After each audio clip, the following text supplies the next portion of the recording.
Tayari Thomas aliweza kushtuka kwamba ndani ya chumba chake ni kama kuna watu hivyo walikuwa wameingia, kwa sababu alikuta kompyuta ziko on. Alipotazama katika dirisha aligundua kwamba kuna watu wawili walikuwa kitoka nje ya chumba chake. Hii ni sehemu ya 5 ya recap yetu. Kama bado hujatazama sehemu ya 4, hakisha unagusa tu pop up kinachokeza juu kabisa upande wa kulia mwa screen wako, na kama bado hujagusa alama kusubscribe, fanya hivyo ili tuweze kwenda sawa. Kuna mwamba mmoja ambaye amepewa kazi ya mauaji. Huyu jamaa anaitwa Silas. Alipoweza kuona Kayo pamoja na Charlie wanatoka pale nje, akawa wapigia viongozi wake na kusema kwamba ameweza kumwona Kayo akiwa anatokea katika nyumba ya mwamba Thomas. Kwa hiyo mpaka dakika hii Thomas atakuwa akihisiwa kwamba anashirikiana kwa ukaribu sana na Kayo, ila anajaribu kuwazunguka ile timu yake, lakini kumbe hakuna kitu kama hicho. Huko nyumbani dogo Joshi bana, shuleni matokeo yamekuja, amepasua vibaya mno. Kila mtu anabaki anashangaa tu kuona kwamba dogo anafanya vizuri sana siku hizi shuleni. Lakini siku ya leo katika maeneo ya shule kulikuwa kuna masherehe fulani hivi na michezo mingi ilikuwa inachezwa, na kumbe mwamba Silas, yule mtu anayemuinda sana Kayo, alikuwa akipita katika mitaa hii akiwa ameambatana na Thomas. Lakini huko upande wa pili mwamba Dakrin naye hajui chochote kile kwamba wako katika mtego na wanafuatiliwa sana na mwamba Silas ambaye tayari kiunoni pake anachuma kwa maana ya bunduki. Na sasa Kayo akiwa katika michezo yake ya kawaida vile vile alivyozoea kucheza, siku ya leo alikuwa akiwasikia watu wanavyoongea kwa mbali sana, ila akaweza kusikia sauti ya Silas akimwambia Thomas amuue. Lakini Thomas akasema kuwa hakuna sababu ya kumuua bwana huyu, akawa amepigwa na kitako cha bunduki. Mwamba akawa ameanguka chini. Kwa Silas sasa anamweka target mwamba Kayo, na Kayo anajua kwamba yuko katika target. Hasa ile nguvu ambayo Kayo anaitumia kusikiliza sauti za mbali sana ikamsababisha mpaka mwili wake uanze kupoteza uwezo, akajikuta anapelekwa hospitalini, na huko wazazi wake wanaambiwa kwamba yuko kawaida tu. Lakini Kayo akazidi kuwapicha tu wazazi wake kwa kuambia kuwa hakuna chochote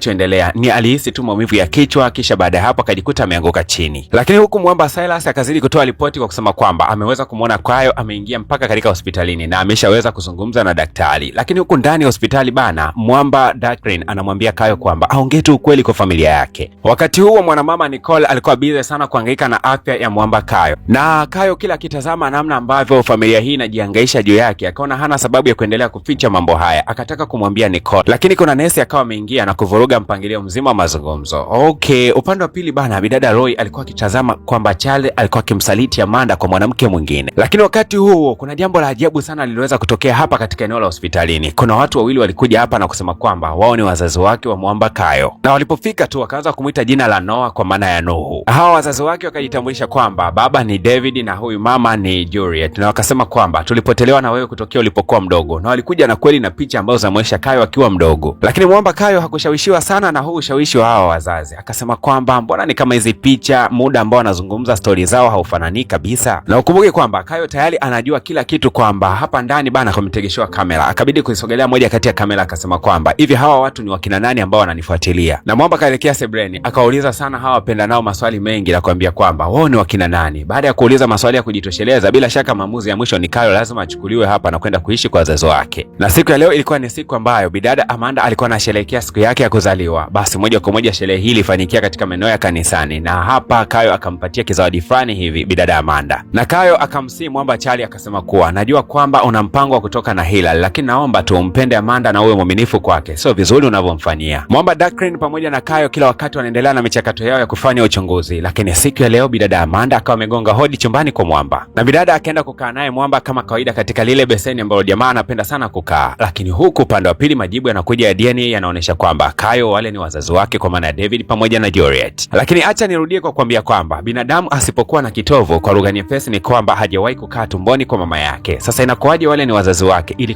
kwaje akazaliwa? Na mtoto anapokuwa tumboni kwa mama, chakula, damu na kila kitu kinapita kupitia kitovu. Mtoto hawezi kula kwa kutumia mdomo ndani ya tumbo la mama yake. Na wakawa hawana namna yote kumwambia Kayo kwamba wale ni wazazi wako na ndio maana wako kibiolojia kabisa. Lakini akasema kwamba ile ni biolojia tu, lakini mimi wazazi wangu ndio nyie, na hii ndio familia pekee niliyoweza kubaki nayo. Mwamba Kayo kabla ya kuondoka katika ile familia aliyokuwa akiipenda, alielekea katika maeneo ya kanisani, akamwomba Mungu akimwambia kuwa ni kama kuna majibu yangu basi unipatie. Lakini kuna mtu alikuja na kusema kwamba habari njema zinakuja lakini na mbaya zinakuja pamoja. Mpango wa Silas kuhakikisha kwamba anamteketeza kabisa huyu jamaa ukawa unaendelea kufanyika, na wakati huo bana alikuwa anamvizia Kayo atokee hapo kanisani, ila kabla hajaweza kuchomoa bunduki yake na kumshambulia, kuna mtu akawa amekuja na kuweza kumfunika na kitambaa cha madawa ya kulevya, kisha akawa amemchukua. Lakini ile time Kayo anafungua macho yake anajikuta yuko katika eneo lenye kiza sana, kuna mvua lakini pia kuna miti mingi, na akiwa hapa akaanza kupata kumbukumbu tena za zamani. Kumbukumbu hizi zinaonyesha kwamba yule Profesa Ken kumbe ndo alikuwa anatakaga kumuua, lakini Thomas ndo aliweza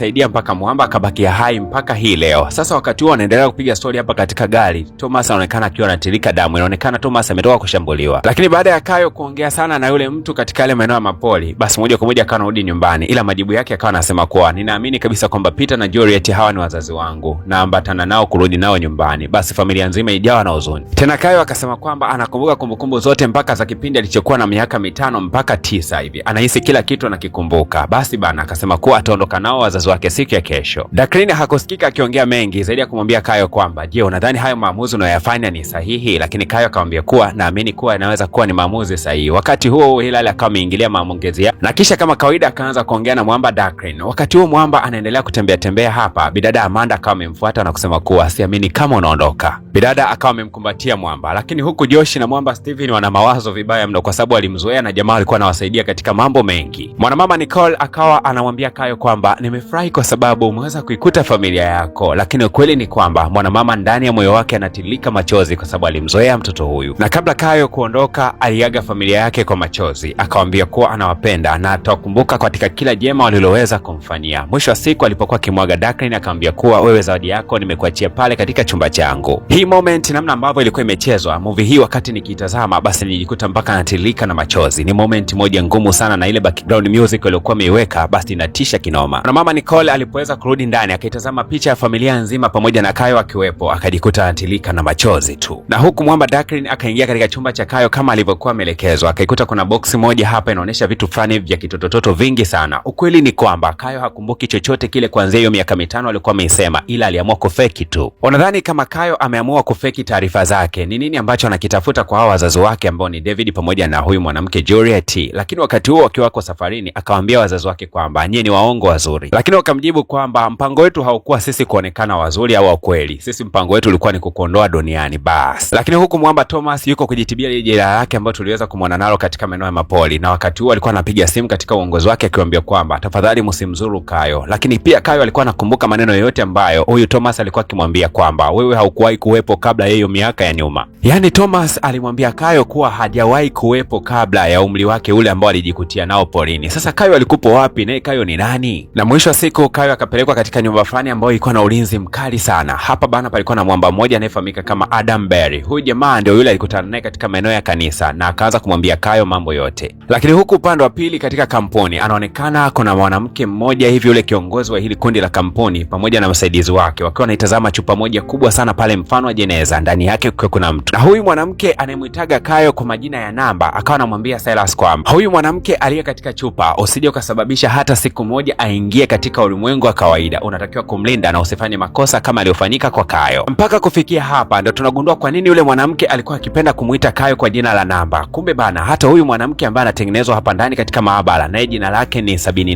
781228. Kwa hiyo inaonekana kuwa Kayo ni miongoni mwa watu ambao walikuwa wametengenezwa katika machupa mfano wa huyu mwanamke ambaye tunamwona yuko humu ndani. Lakini huyu mwanamke yeye namba yake imeishia na XX. Kibiolojia haya majina ya XX na XY yana maana kubwa sana, na hiyo ipo kabisa katika vitabu vya shuleni ambavyo wanafunzi wanavisoma kuanzia level ya form 4 mpaka form 6. Wakati tunafika ukomo wa episode hii, ngoja kwanza nikupe elimu ndogo ambayo itakwenda kusaidia ili kuweza kuelewa hawa watoto XY na XX. Ukweli ni kwamba wakati mtoto anatungwa ndani ya tumbo la mama yake kuna vitu vinavyounganika ili kumtengeneza mtoto, na mtoto wa kiume ili aweze kutokea basi zinaunganikaga chromosomes 23 kwa 23 kwa pair ambazo zinakuwa 46. Hizi chromosomes zikiunganika za X pamoja na Y ndio anatokea mtoto wa kiume, lakini chromosomes za X na X zikiweza kuunganika ndio anatokea mtoto wa kike. Sasa hii inakuwaje? Kutokea katika mbegu za mwanaume zinapoingia kwa mwanamke huwa zinakuwa zimebeba chromosomes za X na Y. Naye mwanamke kwa sababu huwa anatoaga mayai, yale mayai yake ndani yake anakopo na chromosomes za XX. Kwa hiyo mwanaume ndani yake ana X pamoja na Y. Kwa lugha nyepesi ni kwamba X ziko nusu na Y ziko nusu. Ila upande wa mwanamke ni kwamba X ziko nusu na X ziko nusu. Na hii ndio sababu watoto wa kike wanazaliwa kwa wingi zaidi, kwa sababu mwanamke anakuwaga na X nyingi zaidi kuliko hata mwanaume. Kwa hiyo ni rahisi sana kwa mtoto wa kike kuweza kuzaliwa kwa sababu mwanamke ana utajiri mkubwa sana wa XX zinazomtengeneza mtoto wa kike, lakini mwanaume ana utajiri mdogo sana wa XX ambazo zinamtengeneza mtoto wa kike. Na hii ndio sababu kuona kuwa watoto wa kike ni wengi zaidi duniani kuliko watoto wa kiume. Hii si bahati mbaya, na kama ukijikuta unapata watoto wa kike pekee basi tambua kwamba iko katika eneo hilo. Kwa hiyo sasa huyu project mpya ambaye ni